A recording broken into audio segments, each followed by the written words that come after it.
Hello, everybody. Welcome back to Oscar Buzz. Trevor here, joined by Thomas as always. And today we're just doing a general roundup of a bunch of titles that have been premiering at Tiff.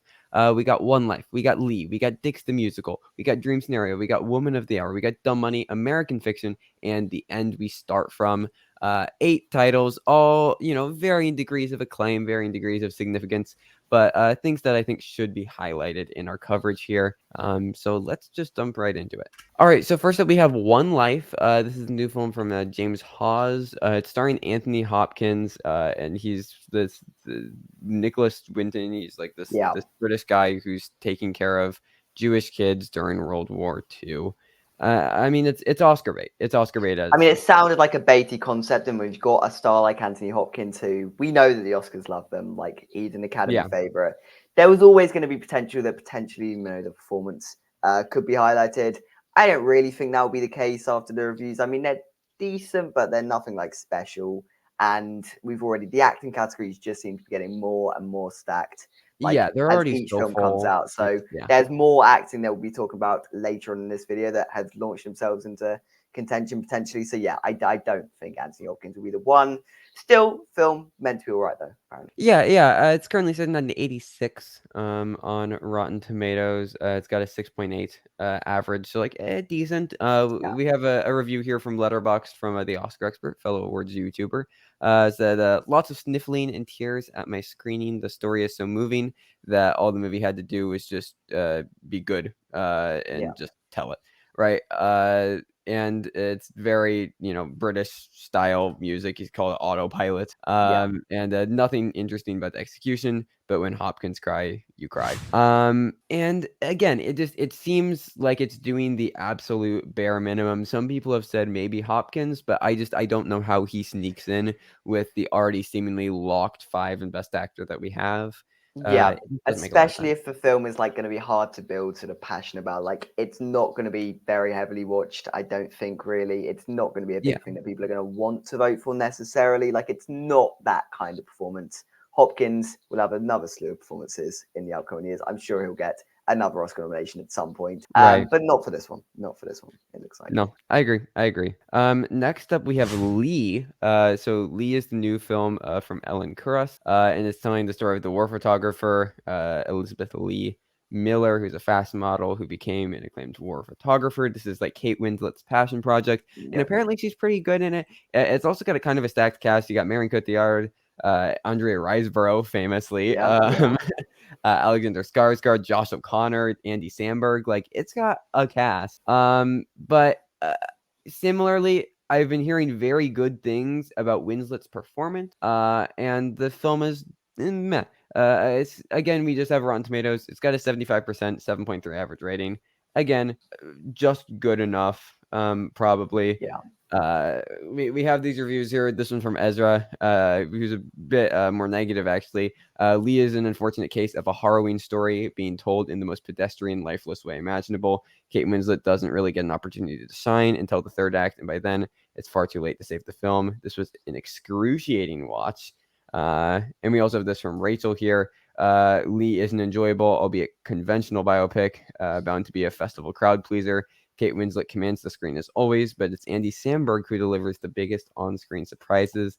Did not disappoint. Yeah. So I interesting reactions. Like, I think Yeah. they're like pointing out of Andy Samberg. That is definitely surprising. I mean, people Mhm. were potentially saying Kate Winslet could, bag an Oscar nomination. This could be her big sort of comeback to the award scene, I guess. But like, Yeah. we never really felt it. And yeah, it No. just kind of seems like this is where I was expecting the reaction to be like, sort of, yeah, I mean, the film's fine, but nothing really that special. Similar in many ways to the One Life reactions we just received, although maybe you're leaning a bit more negative on. Yeah. It seems generally around that same sort of ballpark. I don't. Again, as far as awards, it's Kate Winslet or bust, and I don't even know if she's in the Yeah, top 10. If I'm being honest, probably not. Probably not. it both of these films just feel like this had Oscar buzz, failed Oscar bait things that never get mentioned again outside of these fall festivals. Yes. Yeah. No, I agree. I So agree. not much here, I think. Then we got Dix the Musical. Okay, and this thing, it's a new A24 film. Um, it looks wild. It's directed by Larry Charles. The cast includes Nathan Lane, Megan Mullally, Bowen Yang, Megan Thee Stallion. Apparently it's crazy. It got a 3.4 on Letterboxd. With a wild rating curve, a 93 on Rotten Tomatoes, but only a 6.1 average, and then a 60 on Metacritic. Apparently, this is weird. It's gross. It's crazy. There is this. I'm not gonna read this whole thing. From Yeah. David Ehrlich. I'm gonna put it up on screen, and you can see what it is. But it seems gross and crazy and wild, and I'm here for it. Yeah, I mean, I don't really know if this will necessarily be my thing. Like, I'm not one of the people who loves everything A24 does. I think they have had misses in the I past. don't And then either. they go, yeah, I know, but you are more generally sort of appreciative I of suppose. even I just the weirder stuff. listen. Like, I don't know. I heard someone compare this to John Waters, and I have been sold ever since.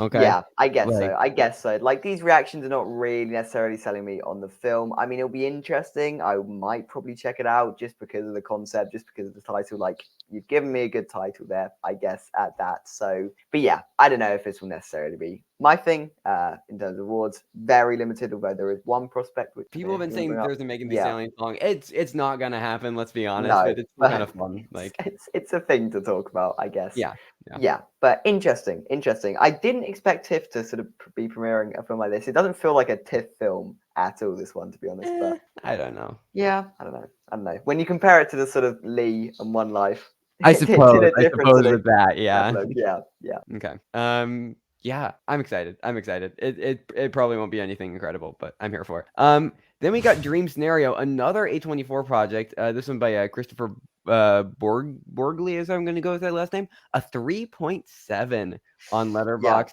a 91 Rotten Tomatoes with a 7.8 average. A really, really strong average rating here. It's starring Nicolas Cage. It's about a professor who never made it. Or who becomes an overnight celebrity after appearing in every person on Earth's dream. And it's starring Nicolas Cage. Julianne Nicholson is also in this. Apparently, Nicolas Cage is like incredible, and this movie is wild. People have been saying it's like what Beau is Afraid wishes it was. And listen, I am a Beau is Afraid defender. I'm a Beau is Afraid stan. I think that movie is a masterpiece, but most people didn't like it, and apparently, this is like what people were wanting out of Beau is Afraid. Yeah, I mean, I've heard great things. I've heard really Yeah, nothing from raves about it. People really saying this is one of the biggest surprises of TIFF, which is always good yeah. to be like that sort of thing that people are not necessarily anticipating going in, but then really does surprise you. Yeah, I mean, Nicolas Cage, I'm excited to see him in He another role always that hopefully goes showcases for it. his challenge. Exactly, he's always doing something interesting. At least, it won't be anything close to his performance in Pig, I don't think. But I think that's his No, career best. But it could be fun to see him take on a role like this. And yeah, I wasn't a I'm massive fan of excited. Beau is I'm Afraid. excited. Like, yeah, if it is sort of what people are saying and it's still A24, like I'm still excited. So yeah, definitely one of the more interesting ones. One that wasn't on my radar before, but now I'm definitely intrigued by. Yeah, we have a couple reactions here. First one from Ryan Castleman says A24 has another winner on their hands. Dream Scenario is an absurd black comedy that recalls the first hour of Beau is Afraid and early Charlie Kaufman. Completely original and genuinely funny. No one commits like Nicolas Cage, and this just might be top 5 Cage, a must see. Then we also have this one from Kevin L. Lee. I don't think there's a funnier, more accurate, but troubling portrayal of our culture today than Dream Scenario. Feels like a hilarious but cautionary tale on how easily we can fabricate things and transform them into reality when enough people believe in it. I don't know. These reactions are pretty astounding. Again, I don't think this will be an awards thing beyond like maybe Cage picks up like a couple of like critic Yeah. nominations here or there. But I'm really hyped for this movie. Like I love the like Yeah. It seems social like, commentary angle. Like yeah, yeah, exactly. The commentary angle is sort of like maybe a bit satirical. So yeah, there is yeah, that. There's stuff there that seems like it's doing something more than just the concept, which is fun and interesting, and I'm excited. yeah. No, this is very quickly become one of my just personally most anticipated for the rest of the year. It seems For sure. really really fascinating. And yeah, no, I'm very very excited about it. Moving on, we actually have Woman of the Hour, which is Anna Kendrick's directorial debut. And well received. It got a 3.5 on Letterboxd, a 94 Rotten Tomatoes with a 7.5 average, and a Metacritic of 78, which is good. Like a 78 Yeah, Metacritic is good. that Like is for good. comparison, that's like Yeah, what like Top Gun Maverick got. Okay, yeah. like that's a solid Metacritic Yeah. score. I mean, it may not look as impressive just given the things that we have been seeing. Like we've been seeing a lot Yeah, of 90 pluses, a lot more 90 plus than would be expected, a lot of 80s. But yeah, it's interesting. There's a lot of acting turned directors. So premiering at these festivals, it'll be interesting to see how they compare against one another. But yeah, definitely Anna Kendrick seems like she is competent at that. And so yeah, like this is just another one from the festival. Good reactions, solid. Sounds good. yeah. No, she's also starring in the film, and it's a really interesting concept. It's based on a true story about a serial killer who competed and won a date on a TV game show, The Dating Game, in 1978. And just in Yeah. the middle of a killing spree, this serial killer just inexplicably went on the show. And it's obviously doing like cultural commentary on like the Yeah. feminist movement and gender dynamics and all those types of things that we've seen before. But really, really interesting to frame it through a dating show competition. And we have a couple reviews here from Nadia here. Woman of the Hour is a hell of a directorial debut from Anna Kendrick, a chilling story about a serial killer and an examination of the everyday horrors from women's perspectives. The concept of the dating game show is incorporated to haunting degrees. And we also have this one from Daniel Howitt. Woman of the Hour is a chilling directorial debut for Anna Kendrick, a true and terrifying serial killer story that explores the tie between misogyny and violence. Could have used a bit more style, but found the script really compelling. And that's what I've really been seeing highlighted, just like the screenplay and the concept of the screenplay and how effectively that screenplay is explored and utilized. Yeah, I mean, it seems like more that kind of film than the sort of film that would be overly stylized or anything like that. Yeah. So, but yeah, for sure. Overall, very, very excited. Just another thing to add to the ever-growing list of just good movies that are coming out of fall festivals. A lot to look forward to. A couple more to look at here, including Dumb Money, which is Yeah, apparently good. This is the new Craig Gillespie. You may know him from I, Tonya, Cruella, etc. And it's about the Reddit thing where people saved GameStop stocks, and during COVID or whenever yeah, that happened like yeah, 2 years ago.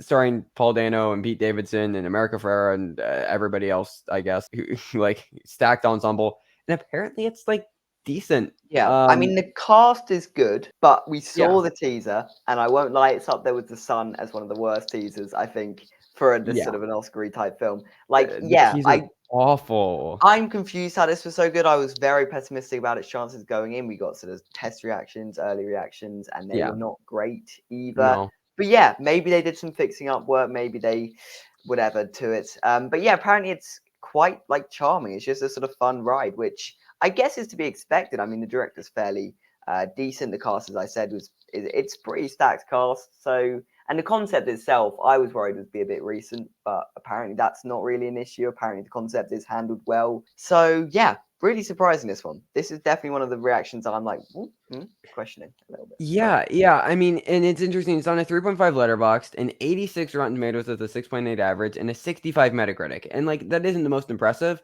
but we were looking at Next Goal Wins as a similar thing. A bit of an update on Next Goal Wins. That's now dropped to a 46 on Metacritic and a yeah, 50 Rotten Tomatoes with a 5.4 average. So yeah, that's yeah, going to end up in the 40s or 50s. That's going to end up in the yellow, like bottom half of the yellow, yeah. if not teetering on red for Metacritic. Well, Dumb Money just seems to be charming and fun, and is on the upper side of the yellow, teetering on a green. Yeah, I mean, On I still Metacritic. think we were right to be pessimistic about awards chances. I think definitely not.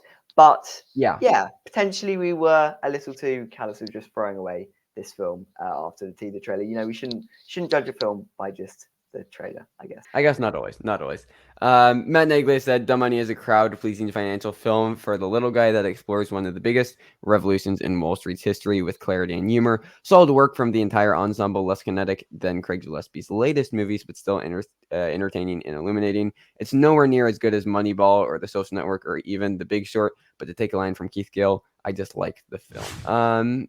And yeah, I don't know. Like the Letterboxd rating curve is very interesting because it's just like everybody right around the middle. Nobody seems to be loving it. Nobody seems to be hating it though. And just general charm can go a long way. Yeah, For sure, for sure. I mean, it'll be hard to place at TIFF. Like we do sometimes see these crowd Yeah, pleasing things, but as we've been saying, there's been a lot of other crowd pleasing type things when we'll get to next. So yeah, I don't think it'll place at TIFF either, even though it is this sort of crowd pleasing, everyone's enjoying it type thing. absolutely, absolutely. And to look at that, we have American Fiction. And this is quite an interesting one. We had our eye on this one with Jeffrey Wright. We'd heard a bit of early buzz. But this is by Cord Jefferson. And it is a biopic of Thelonious Monk Ellison's writing career. And it's because his career it wasn't deemed black enough. So he decides to write a satirical novel under a pseudonym while he's an English professor aiming to expose the publishing world's hypocrisies. And apparently it's this really, really biting, really, really funny satire that a lot of people are responding to. Apparently it's like Jeffrey Wright, like maybe his best work as an actor. It's on a 3.6 Letterboxd, a 100 Rotten Tomatoes with an 8.5 average and an 84 Metacritic. Yeah, I mean, these are very good Good. scores. These are very good scores. I've heard the screenplay really highlighted as something that's Yeah. excellent. As you say, Jeffrey Wright as well. I could honestly, like, if we're talking awards, I could see this potentially being like a lone screenplay film. I agree. think that it feels like that. It's that type of I concept. also could see it placing. Like Exactly. Yeah. I do think People's Choice could be on the cards for this as well. They're not. It's not always the crowd pleasing type stuff that they go for. They can be going for these things that they do have a little bit more to say, I guess, that are a bit more sort of energetic to an extent. Like, yeah, I don't know. I'm really looking forward to this one. I think the concept sounds great. I think it sounds exactly like sort of up my alley. So yeah, this is a really interesting one as well. This is a really interesting one. Very good. Very positive. Yeah. No, Clayton Davis was actually really, really high on this. Actually, no, Cord Jefferson, the director, wrote some episodes of Succession, which is interesting. Well, there you go. There you go. So obviously love that. Yeah. Yeah, he said it's one of the finest directorial debuts since Sam Mendes' American Beauty. Which I don't want to get into that. No, that's American Beauty isn't that good of a movie, but Yep. we can very move valid on. comparison. Very valid. But no, he said in the style that feels like an audacious blend of Alexander Payne's Sideways and Nicole Hollis-Center's Can You Ever Forgive Me? He shepherds an audacious dramedy anchored by a career best and Oscar-worthy performance from Jeffrey Wright. Lots of hype around Wright. Again, actor just feels so locked with that 5. Exactly. That's why I'm pinning it to be more of potentially a lone screenplay thing. I mean, there is a chance Jeffrey Wright, if he can build up this sort of early buzz, potentially.